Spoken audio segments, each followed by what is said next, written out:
Kei te whakatewhatewha ngā pirihimana I te tāhaitanga o tētahi kāpia kauri he taonga nui whakahirihira nā te ope Māori rua tekau māwaru. I mau ngā ringa tāhai nei I te kāmera, ara tokorua ngā pakeke me tētahi tamaiti, e kuhu nana ki ana ki te whare pupuri taonga o te rau aroha I te papa o Waitangi. Kei a tā Roy Black te roa ngā atu. Koe nei nā nana kia e whakapae ana I kuhu ki te whare whakamaumahara I te wā o te awatea. I roto I oku kitenga, I tino haere marika rātou ki te wāhi takotoranga mo te kāpia nei. Koe tēnā ko tō rātou tino hiahia, ko te tāhai, I tēnā taonga maumahara. Te āhua nei hoki he tamaiti he tāne rātou ko tētahi wāhine. I pau te tekau miniti ka tanohia atu he kāpia kauri.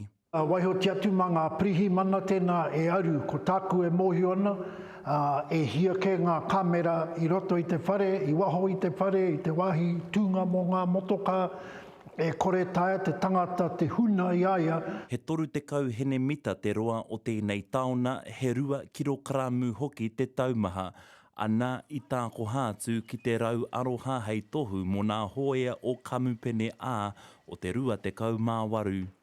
Ko rātou hoki nā toa kirikāpia. It was meant to symbolise that sacrifice and service of those men. So of all the things that they could have taken in the museum, this one probably cuts pretty deep. Me te tūpono hoki no reira hoki taua māpū. The piece itself was gifted to us from Te Ahu Museum in Kaitaia at the time of the opening of the museum. Nā te pirimia anō, nā te kawana tianara, nā te morehu kaumātua o te 2 tekau māwaru a Bon Gillies, te wharera I whakapuare. Nā ko tōna kaupapa hei mahara ake I ngā hoia Māori katoa. He hoia kirikāpia I whawhai I te whawhai, e nari ko rātou mana I takahina. Taro Black, Te Karere.